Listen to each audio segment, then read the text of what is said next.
네, 여러분, 오늘 제가 가지고 온 사건은요, 조금 길기도 하고요, 조금 끔찍하기도 해요. 그리고 너무 가슴 아파요.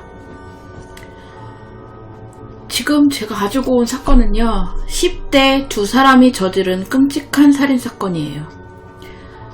이게 검색을 해보면 인천 초등학생 살인사건이라고 불려져요. 일단 제가 보여드릴게요. 자, 2017년 3월 29일 오후 인천 동촌동에 있는 한 아파트 안내 방송에서요, 8살 초등학생 여자아이가 실종됐다는 방송이 흘러나오고 있었어요. 그리고 그날 밤 10시, 결국 이 아이는요, 아파트 옥상 건물 지붕 위에서 시체가 훼손된 채 발견이 됩니다. 그리고 자정이 넘어서 한 여학생이 긴급 체포되고요. 약 10일 후에 공범인 박양이 체포가 됩니다.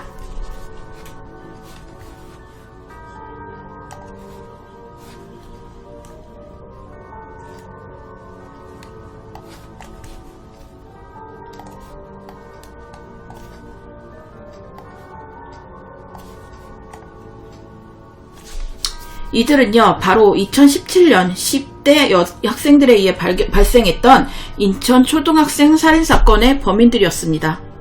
범인 김양, 그 당시 만 16살, 그리고 방조범 박양, 만 18살.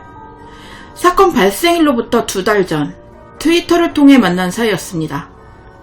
경찰 조사에서요, 김양이 범행 전에 살인, 엽기라는 단어를 컴퓨터로 검색한 기록이 확인됐고요. 김경호 연구소 형사과장은요, 김양이 살인이나 엽기와 관련된 매체에 심취해 있어서 그런 걸 실천하기 위해서 범행을 저질렀을 가능성이 커 보인다. 김양이 보았던 드라마나 소설에는 시신을 훼손하거나 아니면 현장을 치우는 내용도 들어있었다라고 설명을 했다고 합니다. 그 주민의 증언에 의하면요, 가해자 김양은 전부터 근처 공원에 앉아서 매일같이 아이들을 지켜보았다고 해요. 자, 이제 사건 당일로 가보도록 하겠습니다. 2017년 3월 29일 오후, 가해자 김양은요, 놀이터 공원에서 스마트폰으로 초등학교 학교 시간과 그리고 주간 학습 안내서를 검색을 했고요. 오후 1시경에 마침 주변에 있던 초등학교 2학년 여자아이 A양은요, 친구 2명과 놀던 도중에 부모님께 전화를 걸기 위해서 여기 앉아있던 김양에게 핸드폰을 빌려달라고 부탁을 해요. 근데 이 김양은 지금 내 폰에 배터리가 없어서 그러니까 집 전화를 쓰라면서 자기 집으로 가자라며 자기신의 집으로 이 A양을 유인한다. 제가 이 피해자를 A양이라고 지칭할게요. 이 경찰 조사 결과 당시에 김양은요, 핸드폰에 배터리가 있었던 것으로 드러났습니다.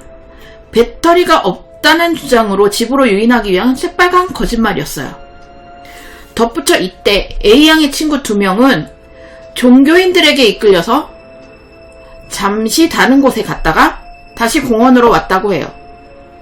이 김양의 집은 15층에 있었고요. CCTV를 의식해서 13층에서 내린 뒤에 계단을 통해서 2층으로 걸어 올라갔습니다.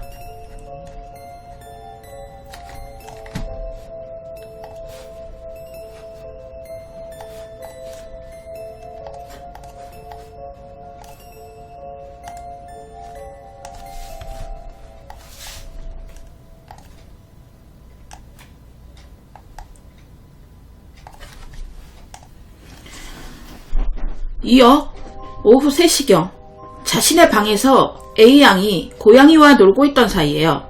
김양은 A양을 태블릿 PC 충전용 케이블을 가지고 와서 목을 졸라요. 1차적으로 목을 졸라서 살해를 합니다. 또한 김양은 범행 도중에 박양과 잡아왔다. 살아있어. 여자애야. 목에 전선 감아놨어. 빨리 와. 이런 등의 메시지를 주고받았던 것으로 드러났습니다. 이 박양 역시 김양에게 CCTV 확인했어? 등의 범행과 관련된 조언들을 하였다고 해요. 또한 박양은요, 박양은 김양에게 A양의 손가락 예뻐? 등의 메시지를 주었고요. 김양 역시 이 아이 손가락이 예뻐 라고 답을 했대요. 김양의 진술에 따르면요. 이후 김양은 다시 박양과 통화를 했을 때 박양은 집착해라 그리고 알아서 처리해라 라고 말했다고 해요. 김양은요. A양의 시체를 화장실로 데리고 가서요. 집안에 있는 식칼로 몸을 해부를 해요. 몸을 다 난도질을 해놓고 해부를 해. 그래서 머리와 신체를 토막을 내기 시작합니다. 이후에 집안을 깨끗하게 청소한 다음에요. 김양은요. 살인 후에 A양의 시체를 종량제 쓰레기 봉투에 넣어서 A양의 장기는 따로 빼서 음식물 쓰레기통에 버렸다고 해요. 이후 자신이 아파트로 돌아왔을 때는 전혀 다른 복장으로 위장을 해서 CCTV 수사에 혼선을 주려는 치밀함까지 보였다고 합니다. 이어서 자신의 집 아파트 옥상 물탱크 위에 2회 사다리를 타고 올라가서 A양의 시신을 유기했습니다. 이 경찰이 나중에 루미놀 시약이라는 게 있대요. 이렇게 왜 드라마 같은 데 보면 혈흔 검출하는 거 보이시죠? 막 뭐 뿌린 다음에 이렇게 혈흔 검출 실험을 하잖아요. 그러니까 그 실험을 통해서 확인을 해보니까 화장실 전체에 피 칠갑이 돼 있었고요. 화장실에서 피 묻은 흉기가 나왔다고 합니다. 이 모든 일이 아이를 죽이고 토막내고 옮기고 이 모든 일이 3시간 만에 이루어졌다고 합니다. 이 경찰 발표 결과에 당시 김양의 집에는요. 부모 아무도 없었고요. 단독범행이었어요. 이 김양은요. A양의 시신 중에 손가락 일부를 절단을 해요. 그리고 봉투에 넣었고요. 오후 4시 집에서 빠져나와서 4시 30분쯤 지하철을 타고 서울로 향했어요.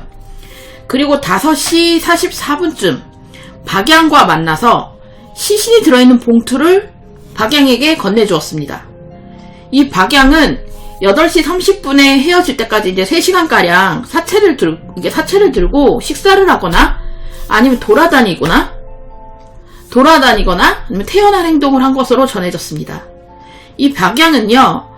여전히 봉투를 든 채로 전철을 그리고 9시 47분쯤 집 근처 전철역으로 돌아왔습니다. 이 박양은요. 해당 사체를 쓰레기통에 버렸다고 진술을 했는데요.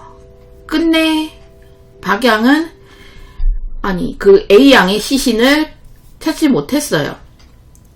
근데 심지어 김양은 태연하게 범행 후에 우리 동네에서 애가 없어졌대 라는 트윗을 쓰거나 아니면 경찰 조사가 시작된 이후에는 당분간 자리를 비울 거야 라는 트윗을 마지막으로 작성했다고 해요. 그래서 참고로 이 해당 트위터, 이 글을 썼다는 그 트위터는 삭제가 되었다가 다시 복구가 되었어요. 다만 몇몇의 트윗은 삭제가 됐다고 합니다.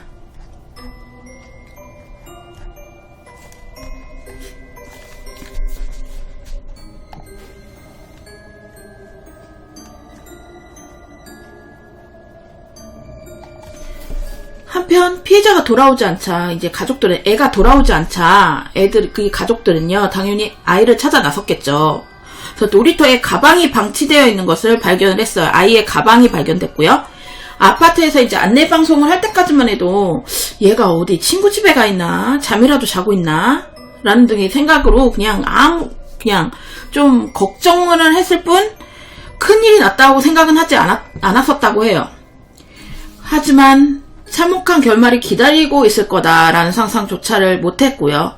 아파트 주민들도 마찬가지였다고 해요. 뭐 애가 친구네 가서 놀고 왔겠지. 아니면 지금 친구네 놀고 있겠지. 이렇게 생각을 했다고 합니다. 그러다가 CCTV를 뒤진 끝에 아이가 엘리베이터를 타고 내리는 장면을 찾아냈어요. 이 죽은 아이가 엘리베이터를 타고 내리는 장면을 찾아냈습니다. 그래서 그 동네 모든 집, 방문을 해가지고 용의자의 사진을 보여주면서 탐문을 했대요. 그래서 죄다 이제 집안을 샅샅이 뒤졌다고 해요. 그래서 각 방에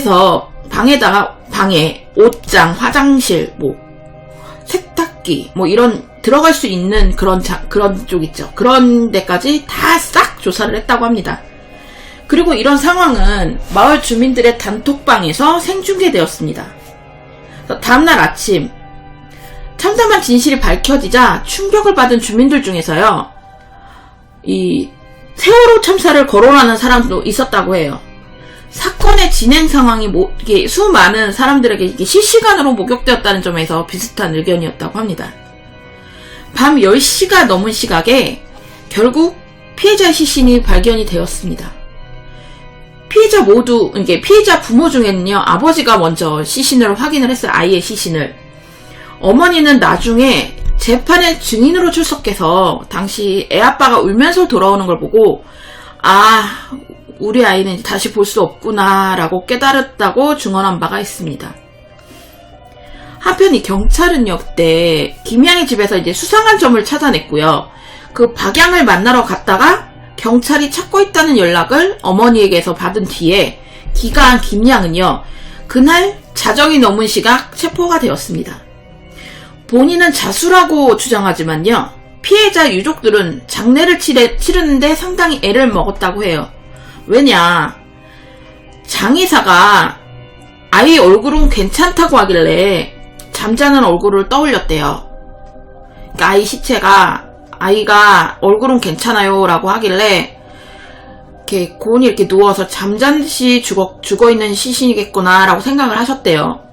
그런데요, 실제로는요, 아이가 눈을 크게 뜬 채로 얼굴의 반이 검붉은 시반으로 뒤덮인 참혹한 모습이었대요. 그리고 토막살인이라서요, 다 토막이 났을 거 아니에요. 그래서 이제 수의를 제대로 입힐 수가 없어서 조각조각 이 수의천을 잘라서 입혀야 했다고 합니다. 그리고 위에서 얘기하고 있듯이요, 제가 얘기했죠. 시신을 찾지 못해 쓰레통에 버렸는데 시신을 찾지 못했다고 했잖아요. 시신 일부는 찾지를 못했대요. 못했다고 합니다.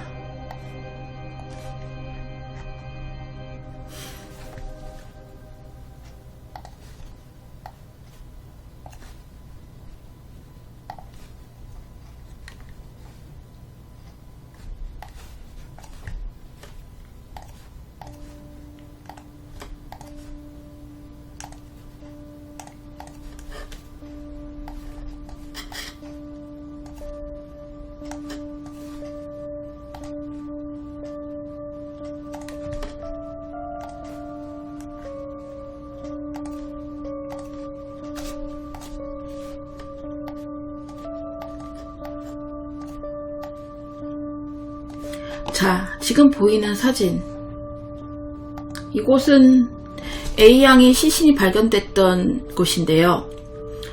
당시 사건 현장이에요. 가운데, 사진 가운데 보이는 사다리 보이시죠? 저 사다리를 타고 건물 지붕 위에 올라가서 시신을 유기를 했습니다. 당일 오후 4시경에 A양의 부모가 이제 경찰에 실종 신고를 했어요. 그래서 경찰이 탐문 수사를 하면서 근처 아파트에 사는 김양이 A양과 함께 엘리베이터를 타고 올라간 CCTV를 확보를 했어요. 그리고 해당 아파트를 수색해서 아파트 옥상에서 숨진 A양의 시체를 발견했고요. 김양을 긴급 체포했습니다. 국가수 부검 결과 A양은 교살당했음이 밝혀졌고요. 그 김양도 태블릿 PC 충전용 케이블로 살해했다라고 자백을 했습니다. 4월 10일에는요, 방조범으로 지목된 이 박양을 범행 방조 및 사기 유기 혐의로 체포를 했다고 합니다. 2월 17일, 4월 6일 인천 연수경찰서에서는요, 특가법상 미성년자, 약치 유인 살인 및 사체 손괴, 유괴 혐의로 고교 자퇴생, 이 김양은 자퇴를 했대요, 학교를. 자퇴생 김양을 구속해서 검찰에 송치했습니다. 이 김 과장은요, 김양은 범행 동기에 대해서 기억이 안 난다. A양이 고양이를 괴롭혀서 죽였다. 라면서 진술을 오락가락하고 있었대요. 그래서 김양이 우울증과 조현병, 여러분 조현병이 뭔지 아시죠? 조현병으로 치료받은 전력이 있었지만 범행 동기로는 보기 어렵다. 라고 결론 지었다고 합니다. 이 사건은 그것이 알고 싶다에서도 방송을 했는데요.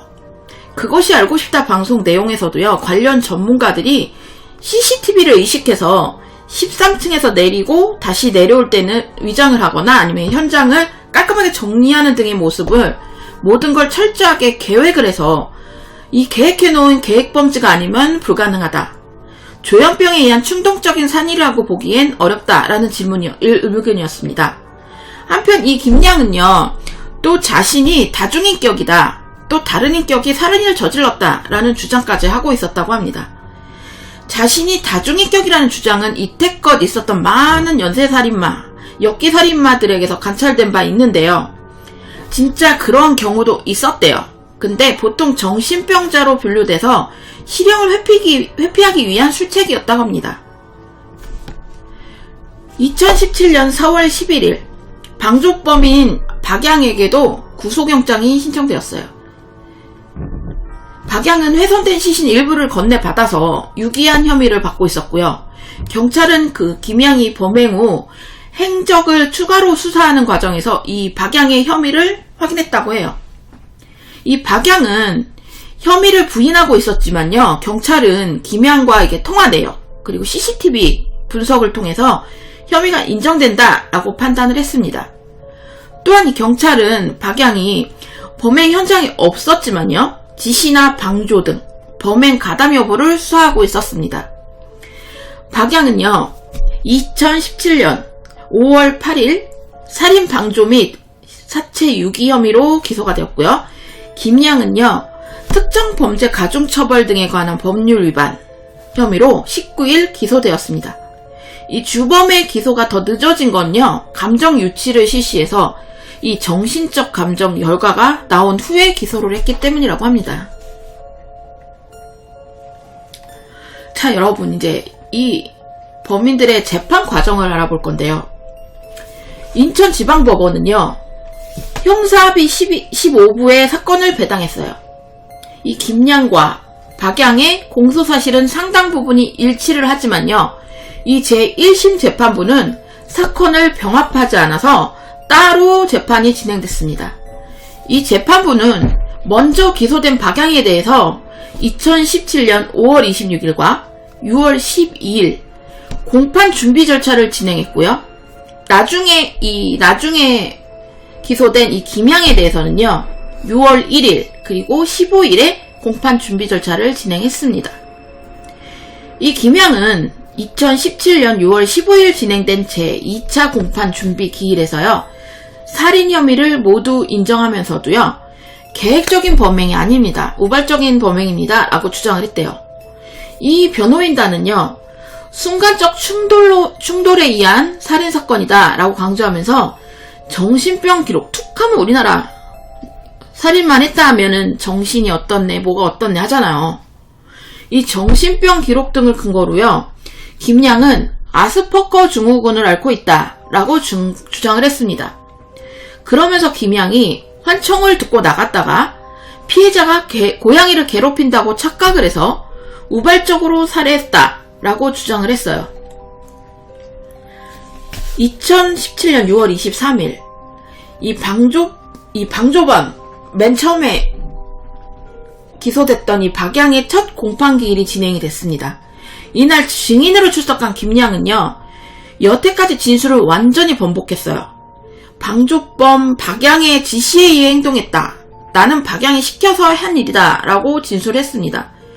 이 김양은요, 박양이 수십 차례에 걸쳐 자신한테 어린아이를 죽이라고 요구했고, 과거 왕따를 당하면서 친구라는 존재에 애착이 있어서 처음에는 박양을 보호하려고 이제 단독 범행처럼 이야기를 했대요. 근데 마음을 바꿨다고 진술을 했습니다. 박양 측은요, 사체 유기 혐의는 인정을 했어요. 근데 살인 방조 혐의는 부인을 했습니다. 살인 계획에 대해서는 몰랐고요. 사체 일부를 달라고 한 적도 없고 손가락도 그냥 모형이고 역할놀이의 일부인 줄 알고 버렸다라고 진술했다고 해요. 하지만 이 검찰 측은요.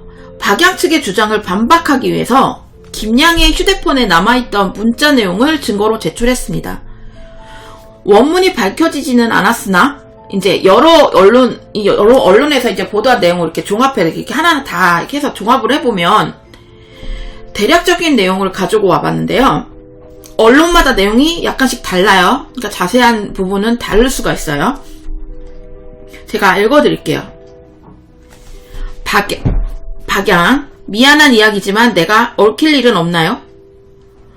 김양은 없도록 할게. 장담은 못하지만 같이 얽히진 않을 듯. 박양은 부탁해요. 지금까지 몇 번을 토했는지 모르겠어. 일단 내 정신문제라고 서술하고 있어. 또 박양, 핸드폰 조사는 안 하던가요? 그래서 김양은 대답을 했죠. 응, 이러고.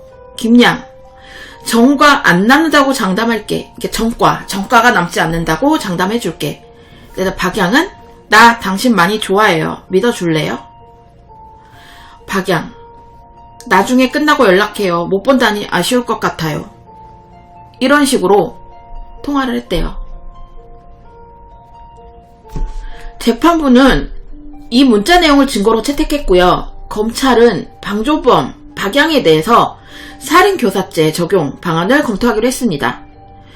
살인 방조 등의 혐의로만 기소된 그 박양에게 살인교사죄가 적용되면 이 살인 혐의로 기소된 김양과 같은 형량 혹은 그 이상의 형량을 적용받게 된다고 합니다. 6월 30일 검찰은요, 김양에게 위치 추적 전자장치 아시죠?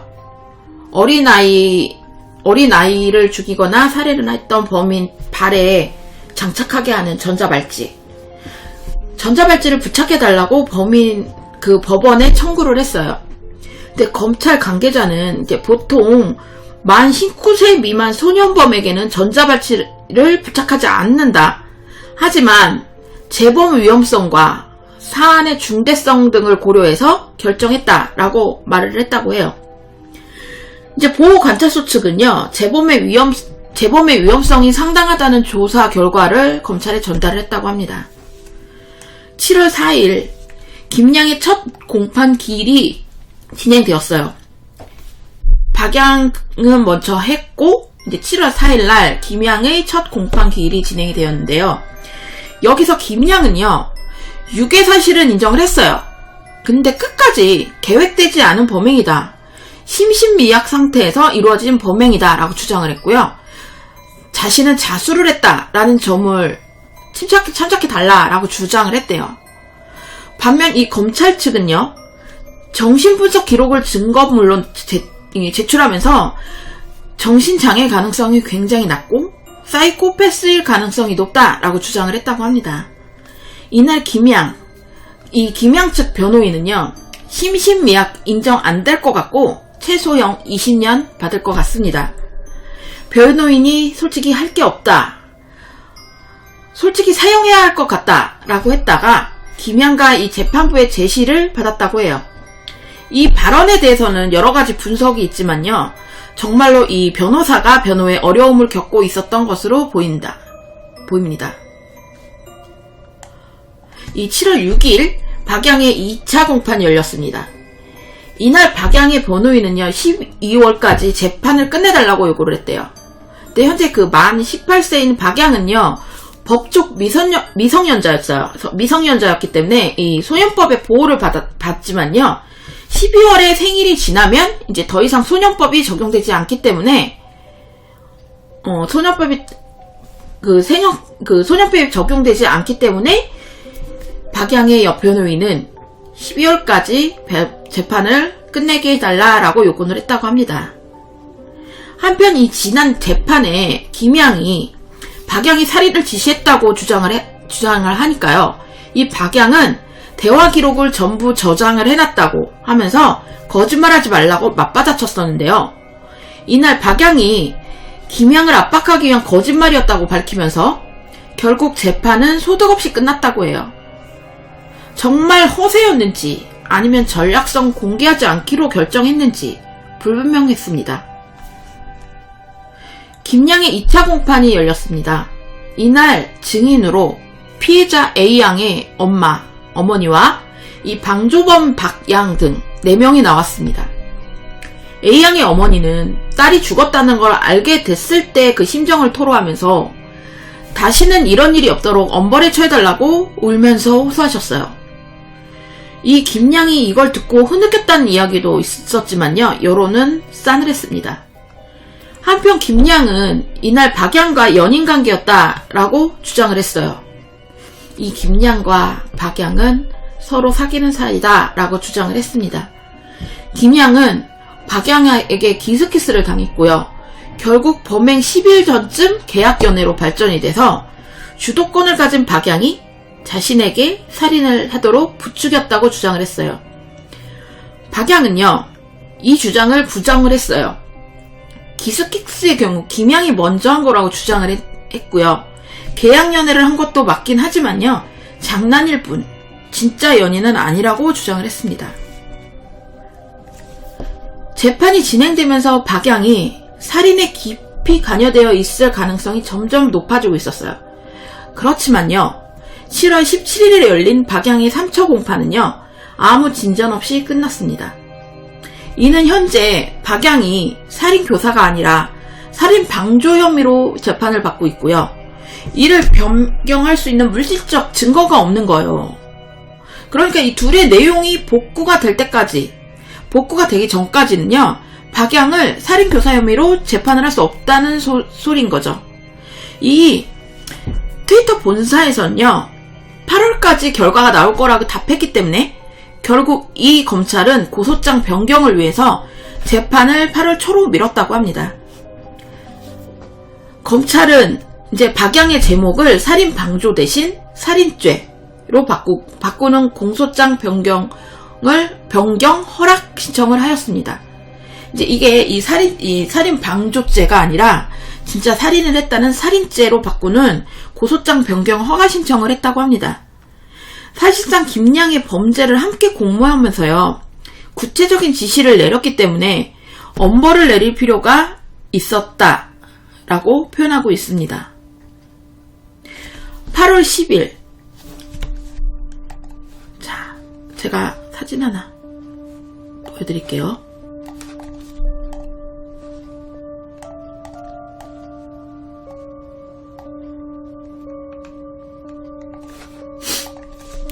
(8월 10일) 이날 대부분의 중요한 증거들이 공개가 되었어요. 김양과 박양이 범행 전후에 나눈 대화 기록이 대부분 밝혀지면서요, 검찰은 박양이 살인 전후 과정에 이제 전부 세세하게 가담을 했음을 주장을 했어요. 검찰은요, 이 사진에 이 대화들은요, 전부터 사전 모의가 없었으면 나올 수 없는 내용이다. 이 아이의 손가락을 받고 난 후에 예쁘다, 충분하다 라고 했고, 이 봉투 받는 게 이게 CCTV에 찍혔을 테니까 쿠키였다고 하자 라고 한 그 사실을 언급하면서 역할극일 줄 알았다 라는 박양의 주장이 신빙성이 없음을 주장을 했습니다. 거기다가 이 둘은 평소에 역할극을 할 때는 존칭을 썼대요. 이 존칭을 썼는데 이 사건에서는 이제 전부 반말로 대화를 했다고 하고요.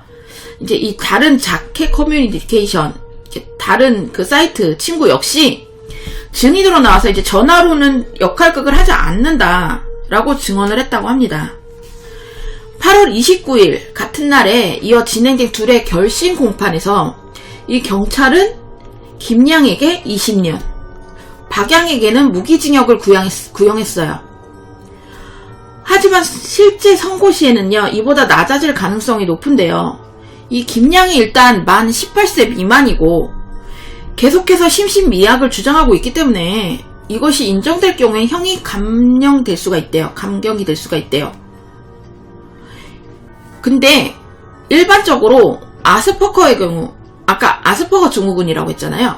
아스퍼거의 경우에는요, 심신미약에 의한 감경이 거의 불가능하다고 합니다.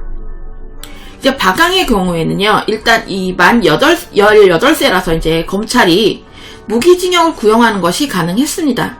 하지만 김양의 경우에는 미성년자였기 때문에 어떠한 죄를 저질렀던 것 간에 법정 최고형이 징역 20년으로 고정되어 있어요. 박양의 경우 이제 범행 시점에서 만 18세 이상이었기 때문에 무기징역이 가능했습니다. 그러나 여전히 이 소년법에 적용이 되는 나이인 건 사실이고요. 살인죄를 공소장 변경은 했지만 이 재판부에서 주범인 김양과 똑같은 위에서 주범을 적시되었던 그 박양에 대한 살인죄를 적극적으로 받아들일 가능성은 적어 보였습니다. 결국 가중처벌되어지는 그 유기징역형에서 장단기 부정기형으로 선고되어질 가능성이 높다고 해요. 장단기 부정기형, 이게 뭐라면요, 유기징역은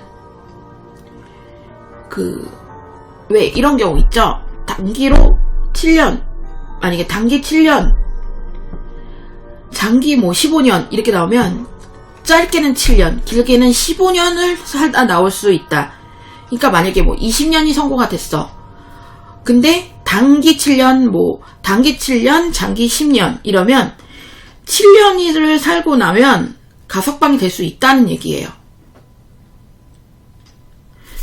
그리고 이제 이때까지 단 한 번도 18세 소년법에게 무기징역이 선고된 적은 없었다고 합니다.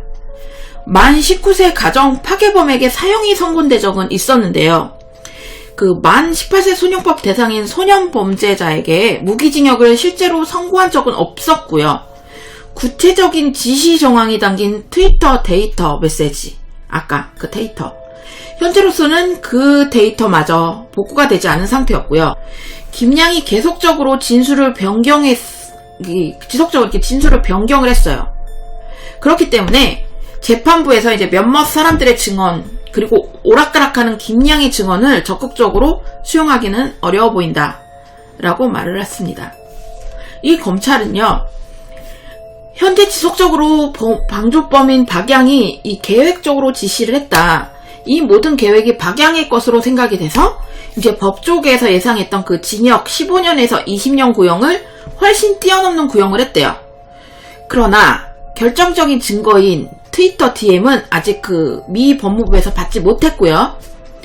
이 신뢰성이 떨어지는 김양의 증언이나 해당 커뮤니티 사람들의 증언이 박양이 실질적 주범이었다는 사실을 직시하기는 어려워 보인다. 그리고 저런 공동정범의 경우에는 절대로 주범보다 높은 형량을 받는 것이 불가능하다.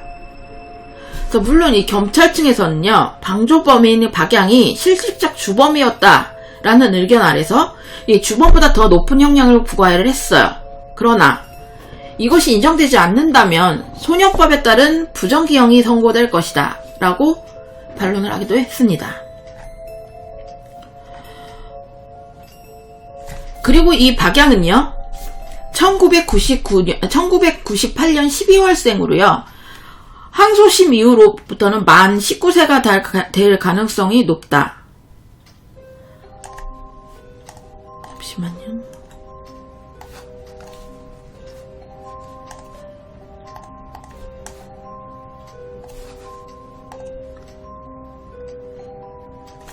일각에서는 성인으로 간주되기 때문에 형량 자체가 올라갈 가능성이 크다고 보고 있지만요. 우리나라 형법에서는 이제 형의 선고는 원칙적으로 사건이 일어난 시점을 기준으로 선고한다는 원칙이 있습니다. 그러나 대법원에서는요, 소년범을 이제 성인 나이에 이르러서 성인으로 처벌해야 한다는 판결을 내놓기도 했지만, 이 소년법 59조, 이 소년법에 있는 59조 때문에 여전히 사형이나 무기징역은 판결을 하지 못한다라고 말을 했습니다. 그것과는 이제 상관없이 이제 박양은 성인이 된다 해도요, 이 주범인 김양보다 범죄 가담 수위가 낮은 게 사실이고요. 이 공동 정범이기 때문에 징역 20년이 선고될 가능성이 높아 보인다. 그리고 아무튼 이제 이 검찰의 구형대로 이제 형이 선고될 것이다 라고 예상하는 사람들은 적었대요. 2017년 9월 22일 오후 2시 인천지법에서 1심 선고가 내려졌습니다. 1심 선고는 구형 그대로 김양에게는 20년, 박양에게는 무기징역이 내려졌어요. 재판부는 주범 김양의 정신질환, 우발적 범행, 그리고 자수 등의 감형 사유를 전부 부인했고요. 이 방조범 박양의 경우에 이날까지 결국 트위터 DM 자료는 오질 않았지만요. 이 박양의 진술이 일관성이 없다. 그리고 김양과의 대지신문 때문에 합리적으로 설명하기 어려운 태도를 보인다 점을 주로 작용을 했다고 합니다. 이러한 선고는요. 박양을 살인에 있어 공모 공동 전범 중에 지시자, 알기 쉬운 표현으로 말하자면요. 수괴로 인정하였기에 가능한 일이었습니다. 1심 선고는 일단 검찰의 주장을 받아들여서 범행 당시 18살을 넘겨서 사형과 무기형의 완화 특칙을 적용받지 않는 박양에게 무기징역을 선고했고, 그렇지만요. 이 판결문에서도 언급한 것처럼요. 무기징역 선고의 주된 이유인 살인에 적극 개입하지 않았다라는 증거는요. 오직 김양의 증언밖에 없었기 때문에 이 김양의 증언의 신빙성을 위협받으면 얼마든지 이는 뒤집어질 수 있다. 그래서 실제로 항소심에서 그렇게 됨으로써 판결이 뒤집어졌다고 해요. 이 재판 과정을 다 알려드리려고 했어요. 그런데요. 너무도 긴 재판 과정을 다 일일이 다 소개를 제가 해드리면 시간도 너무 길어져서 이제 이 다음으로부터는 결정된 구형을 말씀드리겠습니다. 2018년 4월 20일 결심에서요. 검찰은 김양에게는 징역 20년, 박양에게는 무기징역을 구형했습니다. 이 박양은요. 자신에 대한 이 검사 조사 과정과 관련된 불만을 표출하다가 검사를 이끌어 개새끼라는 욕설을 했다고 해요. 저 자리가 선고가 아닌 구형이기 때문에 자기가 진심으로 반성한다는 뉘앙스를 보여줘도 부족할 마당에 검사한테 욕까지 했어요. 뻔뻔스럽게 욕까지 하였다는 점에서 자신의 행위에 대해 반성하고 있는지 의문스럽다 라고 말을 하고 있습니다.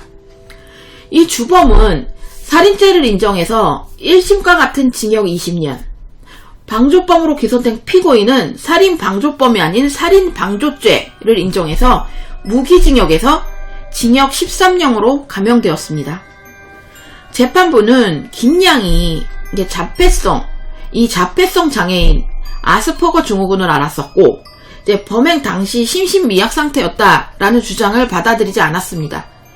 형량이 무겁다는 주장도 사람의 생명을 계획적으로 빼앗는 일은 어떤 이유로도 용납되지 않는다.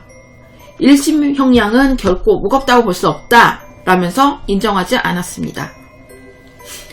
김양은 이제 1심이 30년간 전자발찌를 착용을 명령한 것도 부당하다고 주장을 했대요. 자기가 왜 30년 동안 전자발찌를 착용을 하고 있어야 되냐, 부당하다라고 주장을 했지만 이 재판부는요. 김양이 형기를 마치고 나오더라도 근본적인 잔인성은 쉽게 사라지기 어려워 보인다 라면서 역시 받아들여지지 않았습니다. 다만 1심에서 살인 혐의가 인정돼서 무기징역을 선고받은 방조범 박양은 항소심에서 살인 공모가 아닌 살인 방조를 했다는 판단이 내려져서 징역 13년으로 형량이 대폭 줄었습니다. 이 항소심에서 징역 20년을 선고받은 주범 김양이요. 선고받은 다음 날인 5월 1일에 이에 불복 상고장을 제출했다고 해요. 검찰도 5월 3일 상고를 제기했고요. 5월 4일에는 박양 측이 상고를 제기했다고 해요. 하지만 2월 18일, 6월 14일 박양 측은요. 대법원에 구속 집행 정지를 신청을 했어요. 6월 22일 대법원은 3부의 사건을 배당을 했다고 해요. 이 대법원에는 1부, 2부, 3부 이런 식으로 부서가 있나 봐요. 저도 법에 대해서는 잘 몰라서. 이제 2018년 9월 13일에 9월 13일 선고에서 주범 김모양에 대해서 대법원이 징역 20년을 선고한 원심을 확정을 했어요. 그리고 공범으로 지목됐던 박모씨도 원심 그대로 징역 13년이 확정됐습니다. 그리고 이제 이 위치 추적 전자발찌 전자발찌는 이심과 같이 김양만 30년 동안 차게 됐습니다. 김양만.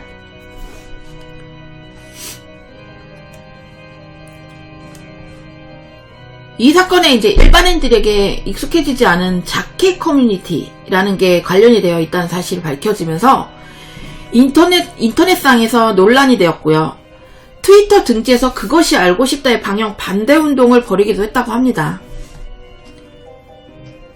제가 자세한 내용은 제가 지금부터 조금씩 알려드릴게요.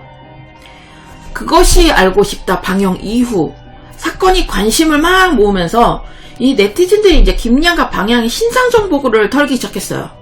그런데 이제 잘못된 정보들이 엄청나게 불어난 거예요.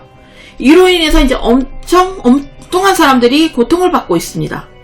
인천의 모 병원은요, 가해자의 부모의 직장이라는 루머가 퍼져서 해당 블로거를 고소를 했고, 근데 김양의 동생이 과거에 다녔던 이 초등학교는요, 김양이 몇 년 전에 이미 이사를 가서 이제 관련이 전혀 없었대요.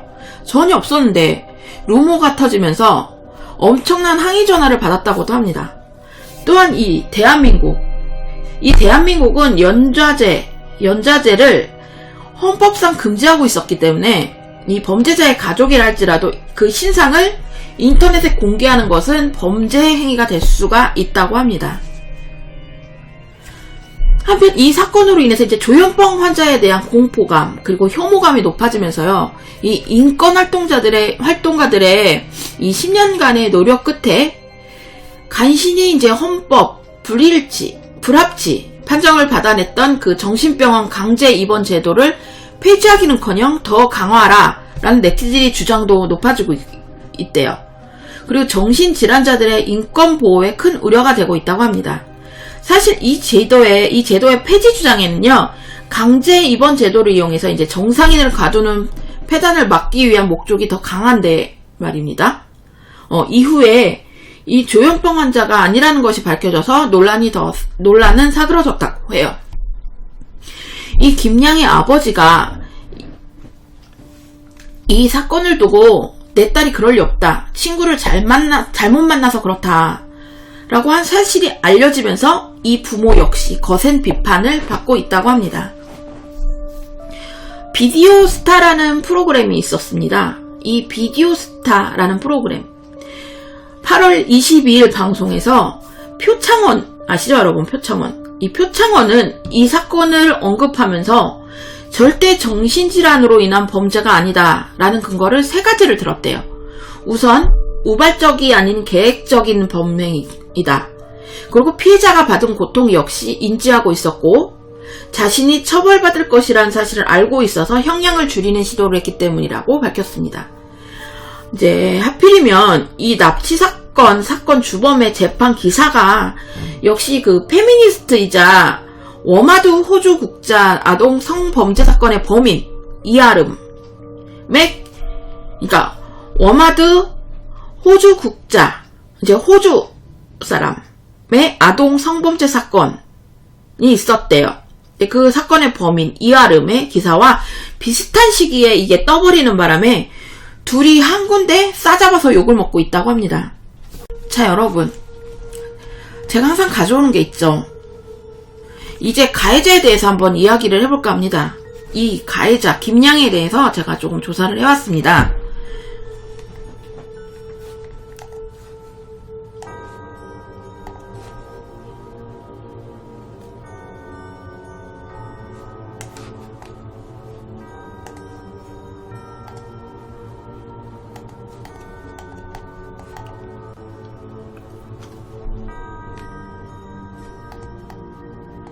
자, 여러분, 죄송합니다. 이 범인 김양은요, 조현병 혹은 아스퍼거 증후군 등을 앓고 있는 것으로 알려져 있고요. 또 알려져 있고, 이 김양은 사이코패스일 가능성도 높다라고 판결이 났다고 합니다. 이 본인은요, 심신미약과 다중인격을 주장하고 있었대요. 하지만 이 경찰은 최종 수사 결과 이 김양이 계획적으로 A양을 살해했다는 결론을 짓고 검찰에 송치를 했습니다. 이 수사 결과 항목에서도 나왔듯이 이 경찰은 김양이 우울증과 조현병을 치료받은 경력이 있으나 이 범행 동기는 보기 어렵다. 해당 사례가 일반적 조현병 환자가 저지르는 이 충동적 망상 범죄와는 다른 계획 범죄다 라는 결론을 내린 게 경찰의 판단이었습니다. 이 결론적으로 김양은요, 살해 당시 조현병이 아니었다라는 얘기입니다. 또한 결정적으로 법적 공판에서 정신 및 심리 상태를 분석한 김태경이라는 교수는요, 김양이 정신장애 가능성이 높고 사이코패스 가능성이 있다, 조현병이나 아스파거 가능성은 전혀 없다라고 진단을 했다고 합니다. 김양이 학교 동창회 증언에 따르면요, 이 김양은요, 학창 시절 때부터 이런 이 살인 충동, 이 조짐이 있었던 것으로 추정이 돼요. 초등학교 때도 자기 팔을 손으로 긁어서 자해를 했고요. 그걸 본 담임 교사가 왜 이러냐라고 묻자, 이 담임 교사가 너 왜 이래? 왜 그러는 거야? 하고 묻지? 그녀는요, 애들한테 짜증이 나는데 그걸 애들한테 풀면 안 되니까 저한테 푸는 거예요 라는 말을 남겼다고 해요. 그 외에도 고양이를 목 졸라 죽인 적이 있다고 하고요. 참새도 회부하고 다녔다고 해요. 참고로 어릴 때 애완동물을 고의로 죽이는 거, 그게 사이코패스 환자들에게서 흔히 볼 수 있는 현상이라고 합니다. 또 중학교 때는요, 죽을 생각도 없으면서 이제 학교 난간에 이렇게 매달려가지고 교사가 이게 뜯어 말린 적이 있다고 해요. 죽을 생각이 없는데 학교 난간에 매달려서 이게 죽으려고 하는 거예요. 그러니까 교사가 뜯어 말렸겠죠? 이제 이 고등학교 재학 중에 위클래스를 받은 적이 있대요. 그래서 이 위클래스라는 게 이 위클래스 증후군을 말하는 것 같아요. 이 정신병원에 다녔다는 얘기도 있고요. 옥상에서 이제 친구들이랑 같이 담배를 피다가 경비 아저씨한테 걸려서 혼이 난 적도 있다고 합니다. 또한 이 비슷한 시기에 방영된 JTBC라는 그 방송국의 사건 반장이라는 프로그램에서는요, 살해 동기가 단순히 이 조현병 하나가 아닐 수도 있다라는 전문가의 견해가 나왔다고 합니다. 이러한 점 때문에 이제 네티즌즈 사이에서는요, 가해자가 사이코패스가 아니냐라고 의심하는 의견이 나오기도 했다고 해요. 또한 이 방송에 나온 가해자 부모의 반응이 너무 무덤덤하다고 하고요. 이 부모가 자녀를 잘못 교육할 것이 아니냐라는 비난이 쏟아져 나오기도 했다고 합니다. 이 방조범 박양에 대해서는 이 김양은요, 처음에는 시신 일부를 건넸을 때 깜짝 놀라는 모습을 보고 싶었다 라고 말을 했다고 합니다. 가상의 세계에서 농담조로 한 말일 것이라는 등 실제 살인일 줄은 몰랐던 거라고 옹호를 해왔대요. 그런데 막상 이게 재판이 시작되니까 이 김양은 박양의 사주에 범행을 저질렀다라고 주장하기 시작했다고 해요.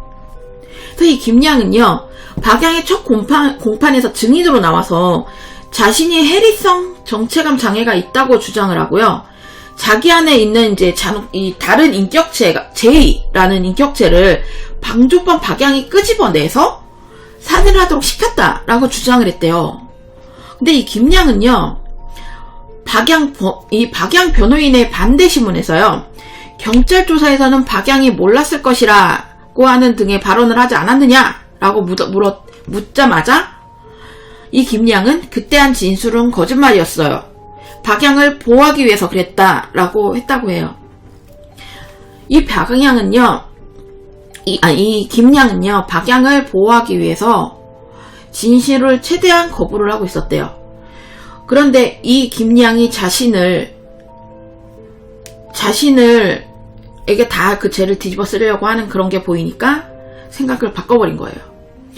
이후 이 재판이 진행되면서요, 김양과 박양이 연인 관계가 드러나고, 이 두 사람은 사귀고 있었던 거예요.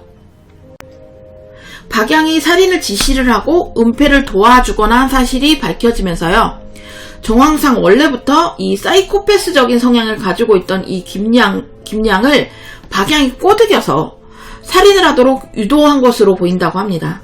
하지만 이 김양은요, 박양이 살인을 지시한 건 맞지만 막상 이 범행 당일에는 환청이 들렸다는 등 여전히 심신미약과 우발적 범행을 주장하고 있었습니다.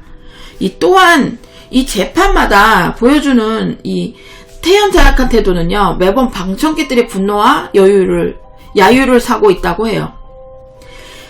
이제 이 경찰 수사 과정에서 이제 김양은요, 19세 이상 관람가인 인육을 달인 미국 드라마, 혹시 여러분 한니발이라는 영화 혹시 아시나요? 이 영화가 인육을 먹기도 하고요. 그러니까 되게 인육 사람 죽여서 시체를 해부하고 그 해부한 인육을 먹고 막 이런 영화예요. 호러 영화예요. 이 한니발을 직접 보았다고 해요. 그래서 이 방조범 박양과는 이제 고어물과 관련된 대화를 인육 파티에 대한 언급도 했었다고 합니다. 그래서 또한 이 그것이 알고 싶다를 통해서 보도되었듯이요, 자켓 커뮤니티 및 그 동인계에서 자주 발을 담궜다고 하고요. 트위터에서 연골자를 뗀 톱이 가장 편함이라거나, 아니 내는 아직 안 먹어봤는데 등 인육살인을 암시하는 트윗을 여러 차례 작성했던 것이 밝혀졌습니다. 또한 이 김양은요, 과거 트위터를 통해서 자신이 바이젠더의 동성연애자이며 여친이 있다고 밝힌 바 있다고 합니다. 그를 헷갈려 할 수 있는데요, 바이젠더의 동성애자인 여친이 있다는 게 아니라 이게 자신이 바이젠더의 동성여자의 여친까지 있다라는 말이에요. 그리고 이제 실제로 김양은요, 재판에서 본인이 방조범 박양과 연인 관계다라고 주장을 했어요. 그리고 이제 과거 이 트위터에서 자신이 레즈라고 밝혔던 글, 그리고 김양과 박양은 레즈비언이었으며 사건 당시에도 계약연애 관계다라고 말했다고 합니다. 또한 그것이 알고 싶다 방송 내용에 따르면요, 이제 과거에 이제 박양과 사귀기 전에 자켓 커뮤니티 통해 만나게 된 다른 동성 친구에게도 지속적으로 사귀어달라고 요청을 했고, 전화를 안 받으면 이 동성 친구가 전화를 안 받으면 욕설 문자를 보낸 뒤에 바로 다음날 욕한 게 미안하다면서 사과를 하는 등 감정 기복이 너무 많이 심했다고 합니다. 실제로 이제 집을 찾아가는 스토킹은 물론이고요, 계속 만나주지 않으니까 이제 장문의 편지까지 쓰면서 구애를 했대요. 근데 그럼에도 이제 이별 통보를 받자 이 트위트를 통해 증오를 드러내면서 아가 잘 지내나? 그 다음에는 강목으로 머리 후려패서라도 조지고 싶었는데 이런 말을 하거나, 아가 덕분에 반년 좀 안되게 좀비꼴로 날렸지, 적당히 받아줬더니 정도를 모르고 기어올라선, 이런 식으로 욕설을 날렸다고 합니다. 김양이 그린 그림들이나 이 트위터에서 쓴 글들, 그리고 그 시리어스 커뮤니티에서 활동을 했던 점을 보면요, 김양은 사랑하는 사람을 가해하고 난도질하는 것으로 사랑을 표현하는 그 이상한 도착증 같은 거 있잖아요. 그걸 가지고 있을 가능성이 크다고 합니다. 이제 실제로 이 방조범 박양과 트위터에서 이제 박양이 자기를 성희롱하고 괴롭힌다 라는 내용 등의 상황극을 하기로 했고요.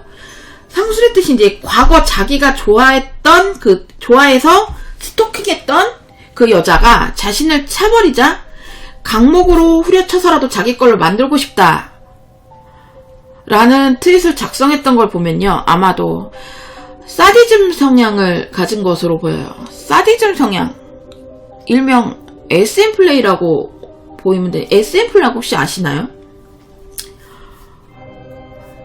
근데 이 김양의 주장에 따르면요, 본인이 IQ가 130에서 140이라고 합니다. 하지만 전문 검사 기관에서 IQ 측정을 했다기보다 이제 이 초등학교에서 대충 검사를 받은 결과를 보고 본인의 IQ가 140이라고 주장을 했을 가능성이 높다고 해요.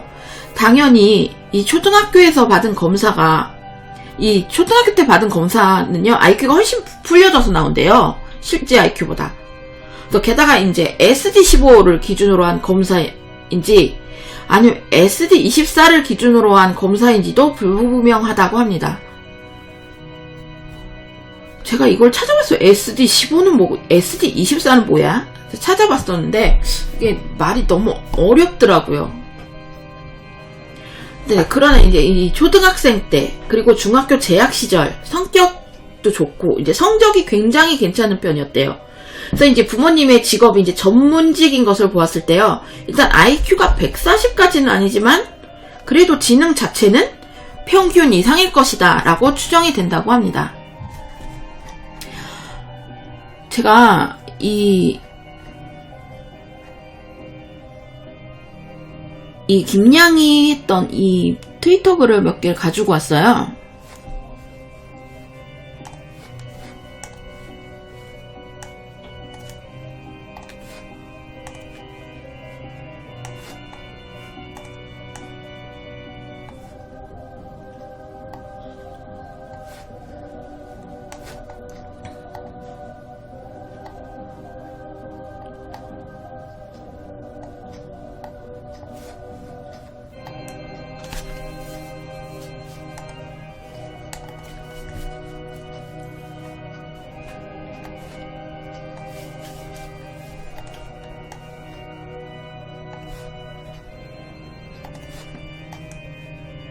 보이시나요, 여러분?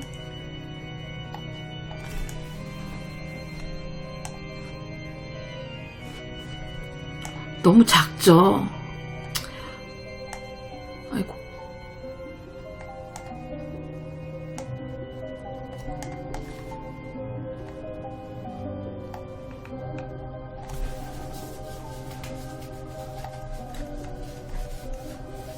이 김양은요, 트위터 상에서 이 페미니스트를 자처하면서요, 한남이라는 말을 지속적으로 썼대요. 그리고 한국 남성에 대한 혐오를 보이는 남성 혐오자였다는 사실이 알려지면서 논란이 되었다고 해요. 이로 인해서 워마드 회원이 아닌가 하는 의혹이 강하게 들고 있고요. 이 트위터를 통해서 팔로잉하고 있었다는 사실도 드러났습니다. 그래서 이 김양은요, 그래서 이 전문가들이 봤을 때 사이코패스일 가능성이 가장 높다라는 판단이 나왔다고 합니다.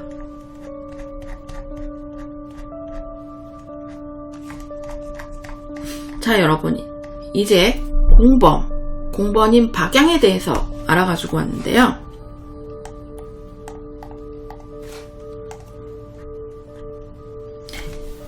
이 공범으로 지목된 박양은요, 김양보다 2살이 많은 언니로서 사건 발생일로부터 2개월 전에 트위터와 자켓 커뮤니티를 통해서 서로 알게 된 사이라고 합니다. 그래서 이제 이 해당 커뮤니티 자체가 살인 등 태폐적인 내용을 주로 다뤘던 것으로 밝혀졌다고 합니다. 근데 지금까지 이 박양과 김양과 나눈 대화, 통화, 메시지 이런 걸 보면 그거에 대해서는 그저 장난인 줄 알았다. 이제 진짜 살인을 할 줄은 몰랐다라고 주장을 하고 있었고요. 이제 자신이 받은 봉투 역시 장난감 손가락인 줄 알고 버렸다라고 주장을 했대요. 하지만 검찰 발표에 따르면 본인이 먼저 시신을 잘라고 요구를 했고요. 나중에는 선물이 예쁘다라고 답신한 점을 보아서 이와 같은 주장은 전혀 설득력이 없어 보인다. 그리고 특히나 이 봉투를 3시간 동안이나 들고 다녔대요. 그래서 그 와중에 이제 한 번도 확인을 하지 않았다는 거. 확인하지 않았다는 것도 이해되지 않는 부분 중 하나. 그리고 또한 이게 시신이란 걸 알고 버렸다는 점부터가 시신 유기죄에 해당한다고 말하고 있습니다.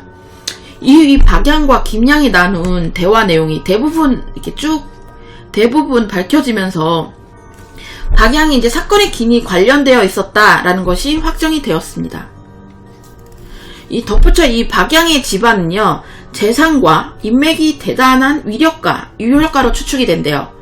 이 김양의 재판과 달리 이 박양의 재판은요, 갑자기 비공개로 전환이 되었다가 진행했대요. 비공개로 진행을 했다고 합니다. 이 수사기관에서 이제 유독 이 박양에 대한 집안 정보만 기자들한테 공개가 되지 않았어요. 게다가 이 삼성의 이재용 부회장이 고용한 이 매머드급 변호사인단이 13명 정도가 있었는데, 이 박양은 무려 12명의 변호사를 선임한 데다가요, 그중 4명은 부장 출신이라고 해요. 부장검사 출신. 그래서 이 4명은요, 각각 여운국, 그리고 김태철, 임복규, 이태한 등 부장검사 출신, 그리고 변호사 한 명을 선임하는 비용이 이제 수천만 원에서 억대에 달하는 것을 볼 때 이 대기업도 아닌 박양 개인의 가명을 위해서 천문학적인 돈을 쓴 거예요. 근데 이후 이 여운국이라는 변호사는요, 이 사건에서 손을 뗐다고 합니다. 아마 이 우병의 번호를 맡아서인지 아니면 유전무죄의 대명사가 된 것이 부담스러웠던 듯해요. 그리고 이 첫 번째 공판 이후에 이 박양 측은요, 12명에 달했던 대규모 변호인단을 단 3명으로 크게 줄였대요. 그리고 이제 현재 이 서울중앙지법 부장판사 출신인 임복규 변호사와 함께요, 젊은 변호사 2명이 박양의 변호를 맡고 있었다고 합니다. 그래서 이 변호인단 축소에 대해서는 정확한 사유가 밝혀지진 않았어요. 그러나 이 법조계에서는요, 여론의 질타를 의식해서 변호인단들이 축소된 것으로 보고 있다고 합니다. 이 3명의 담당 변호사는 임재용 변호사, 임복규 변호사, 황창하 변호사 등 3명이라고 합니다. 저도 이분들 이름은 들어본 것 같은데 제가 보지는 못했는데 이름은 많이 들어본 것 같아요. 유명하신 분인 것 같아. 이 김양과 마찬가지로 이제 이 박양 역시 트위터에서 동인활동에 자주 몸을 담고 있었대요. 그래서 현재 박양의 트위터는 비공개 상태라고 합니다. 이 재판이 진행되던 와중에요, 이 박양이 그동안 자기가 비공개 처리했던 그 트위터 계정을 갑자기 공개 처리를 해버렸대요. 그러면서 이제 김양이 자신의 나이를 속였다는 증거물을 모으고 있다는 추측되는 그 트윗을 올리기도 했대요. 근데 현재는 다시 비공개로 돌린 상태고요. 이 때문에 이 김양과 박양이 서로 책임을 돌리기 위해서 이제 증거를 수집하고 있다는 추측이 있었고요. 이후 이 2심 판결서 등을 통해서 사실임이 밝혀졌습니다.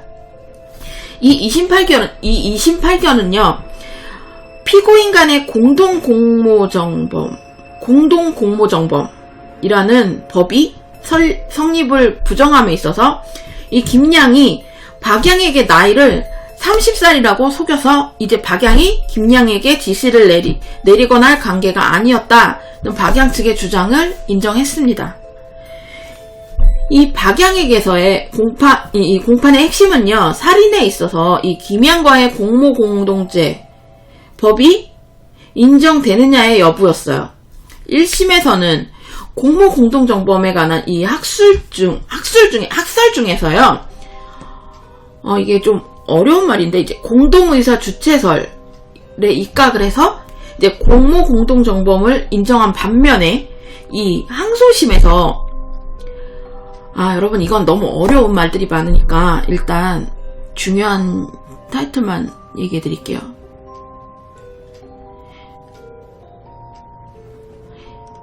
제가 했어도 잘 모르는 말들이 정말 많네요.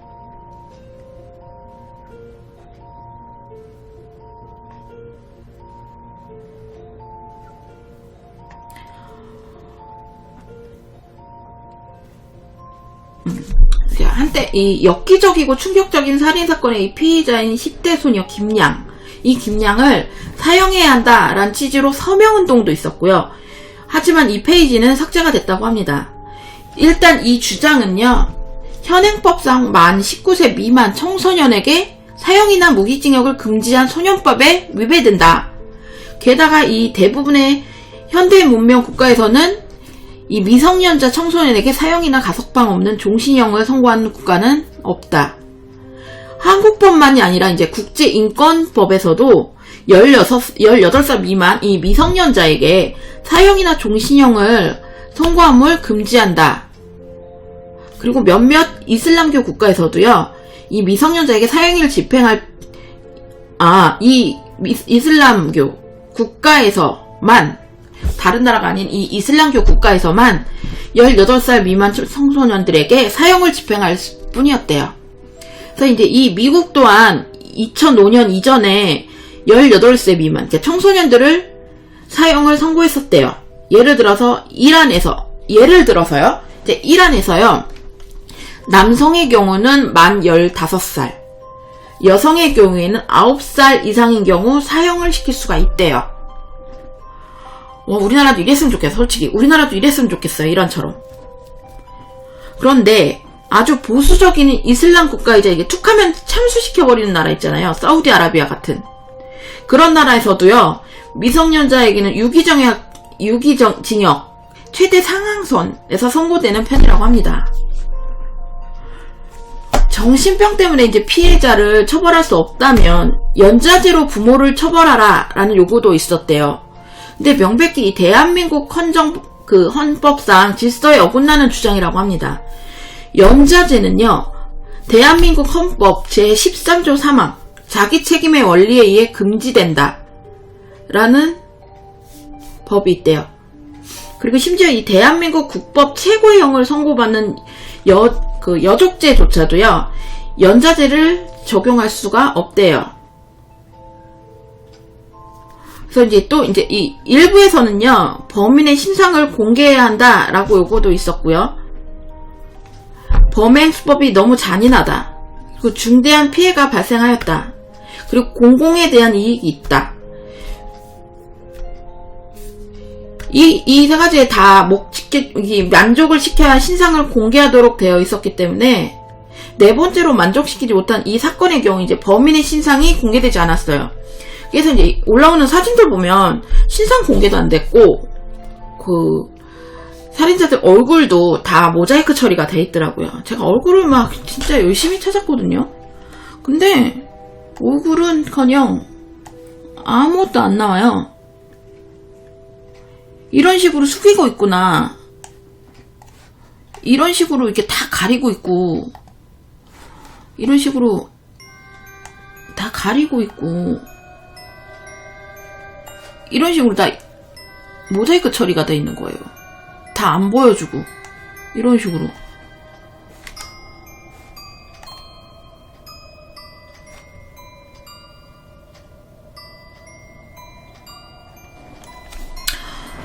이제 한편 그것이 알고 싶다 시사 프로그램에서 이제 대대적으로 이 사건을 다뤄진 이후에 여론에 힘입어서요, 이 피해자의 어머니가 탄원 서명을 이렇게 포털 사이트에 올리기도 했대요. 근데 이 피해자 가족의 피해자 가족이 탄원서를 올리기도 했대요. 이후 또 다른 끔찍한 사건이 터지면서 이제 소년법을 손봐야 한다는 여론이 들끓기 시작했다고 합니다. 그 이전에도요, 2011년 대전 지적장애 여중생 성폭행 사건이 발생했을 때 소년법 개정 및 폐지를 청원하는 그 목소리가 다음 아고라에도 있었다고 합니다. 제어도 매번 이렇게 가지고 오면은 매번 제가 말하잖아요. 소년법 폐지해야 된다고. 진짜 소년법 폐지했으면 좋겠어요. 아까 저 이란 같은 나라는 남자 15살, 아까 남자는 9살이라고 했나요? 남성의 경우에 만 15살, 여성의 경우에는 9살 이상인 경우 사용시킬 수 있다잖아요. 우리나라도 저래야 돼. 저래야 될 것 같은데, 저도 이 소년법이 폐지가 되었으면 하는 바람이 있습니다. 이 두 소녀는 지금은 이 자신이 저지른 범죄에 대해서 자신이 그 범죄에 대한 거를 마음속에서 회개를 하고 있을까요? 반성을 하고 있을까요? 어떻게 됐을까요? 그 이후의 사건은 아직 나오지는 않고 있어요. 아직 감옥에 있겠죠. 저는요, 매번 이제 사건을 하면서 청소년이 살인사건을 저질렀던 이 사건을 보면 조금 화가 나요. 소년법 폐지를 강력히 요청하는 저랍니다. 자, 그럼 오늘 가져온 사건은 여기까지입니다. 다음 사건은요, 더 좋은 사건으로 돌아올게요. 여러분 시청해주셔서 정말 감사합니다.